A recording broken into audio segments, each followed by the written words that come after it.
KL university 1980లో establish అయ్యి ఇవాళ KL deemed యూనివర్సిటీగా ప్రసిద్ధి చెంది ఆంధ్ర తెలంగాణలో నెంబర్ 1గా ఉంటూ బెస్ట్ ర్యాంకింగ్స్లో ఇండియా వైడ్ 26th ర్యాంక్లో యూనివర్సిటీస్లో, అలాగే గ్లోబల్ వైజ్ క్యూఎస్ ర్యాంకింగ్స్లోను, అలాగే టైమ్స్ హైయర్ ఎడ్యుకేషన్ ర్యాంకింగ్స్లోను నెంబర్ 1గా ఉండి, అంతేకాకుండా ఇవాళ 60,000 స్టూడెంట్స్ని ప్రొడ్యూస్ చేసి 1980 నుంచి ఇప్పటి వరకు కూడా ప్రొడ్యూస్ చేసి వాళ్ళు every nook and corner of the వరల్డ్లో డిఫరెంట్ వర్క్ ఫోర్సెస్ చేస్తూ డిఫరెంట్ వెరైటీ ఆఫ్ వర్క్ ఫోర్సెస్లో బెస్ట్ ఆఫ్ ఇట్స్ కైండ్ అని ప్రూవ్ చేసుకుని ఒక బ్రాండ్ని క్రియేట్ చేయడం జరిగింది.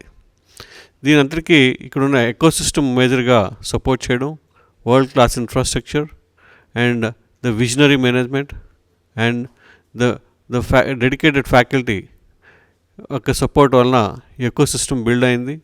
అలాగే స్టూడెంట్స్కి ఈ క్యాంపస్లో 360 degrees డెవలప్మెంటు, అలాగే ప్లేస్మెంట్ అవనండి, వాళ్ళ కెరీర్ అవనండి, అబ్రాడ్ స్టడీస్ కానీ అలాగే బెస్ట్ కంపెనీస్లో కానీ ప్లేస్ అవ్వడానికి ఎంతో సహకరిస్తూ 100% ప్లేస్మెంట్ ఎలిజిబుల్ అండ్ రిజిస్టర్డ్ క్యాండిడేట్స్కి ఇవ్వడం జరుగుతుంది ఆల్మోస్ట్ 22 years నుంచి.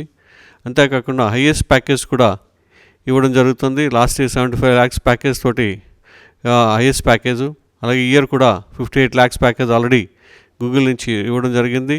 సో ఒక ఎకో సిస్టమ్ తోటి రన్ అవడంతో, అంతేకాకుండా 360 degrees డెవలప్మెంట్లో స్టూడెంట్ యాక్టివిటీ సెంటర్స్ అనేది మేజర్గా ఉంటూ 32 క్లబ్స్ ఈ క్యాంపస్లో ఉండడం జరిగింది. ఈ క్లబ్స్ అన్నీ కూడా స్టూడెంట్ రన్ క్లబ్స్ అన్నీ కూడా ఉన్నాయి. అలాగే మాకు కేఎల్ రేడియో అనేది ఒక student club. So KL radio మా స్టూడెంట్సే కేఎల్ రేడియో అనే దాన్ని ప్రొడ్యూస్ చేసి వాళ్ళే క్రియేట్ చేసి కంటెంట్ క్రియేట్ చేసి వాళ్ళే డిఫరెంట్ యాక్టివిటీస్ జరుపుతూ ఒక మెసేజ్ని స్టూడెంట్స్లోకి తీసుకెళ్ళడం జరుగుతుంది. అలాగే ఫిలిం క్లబ్స్ అవనండి, అలాగే హాబీ క్లబ్స్ అవనండి, అలాగే టెక్నాలజీ క్లబ్స్ అవనండి ఉండడం జరిగింది. ఈ క్లబ్స్ అన్నీ కూడా స్టూడెంట్స్ రన్ చేస్తూ వాళ్ళు సొసైటీకి కావాల్సిన ప్రతి ఒక్క విషయాన్ని టేకప్ చేసి గవర్నమెంట్కి సపోర్ట్ చేస్తూ డిఫరెంట్ ప్రాజెక్ట్స్ని హ్యాండిల్ చేయడం, గవర్నమెంట్ ప్రాజెక్ట్స్ని తీసుకుని ఈ క్లబ్సే ఓన్గా వాళ్ళకి డెవలప్ చేసి సైట్స్ అవనండి, అలాగే డిఫరెంట్ యాక్టివిటీస్ అవనండి, కన్సల్టేషన్ వర్క్గా వాళ్ళు టేకప్ చేసి చేయడం జరుగుతుంది. ఈ క్యాంపస్లో మెయిన్గా రీసెర్చర్స్ చాలామంది ఉండడం జరిగింది.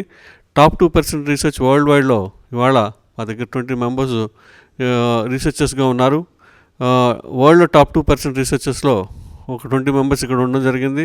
అలాగే కొన్ని ఫీల్డ్స్లో టాప్ 1 to 3 ర్యాంక్స్లో ఒక 5 ఇవాళ మాకు నానో టెక్నాలజీస్ అవనండి, అలాగే మెటీరియల్స్ అవనండి, అలాగే రాడార్స్ అవనండి, అలాగే డిఫరెంట్ యాక్టివిటీస్లో top 5 researchers of the world ఇక్కడ ఉండి వీళ్ళందరికీ స్టూడెంట్స్కి ఈ క్లబ్స్కి సపోర్ట్ చేస్తూ దీనికి అసోసియేటెడ్గా రీసెర్చ్ గ్రూప్స్ అనేది క్రియేట్ చేసి రీసెర్చ్ సెంటర్స్ నుంచి సోషల్ యాక్టివిటీని జరపడం జరుగుతుంది.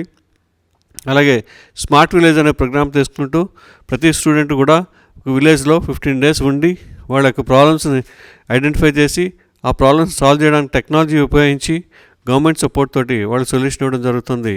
వీటిలన్నిటికీ కూడా ఈ క్లబ్స్ ఎంతో ఉపయోగపడుతూ, అలాగే కేఎల్ రేడియో అనేది మా స్టూడెంట్ యాక్టివిటీలో నెంబర్ 1గా తీసుకొచ్చారు.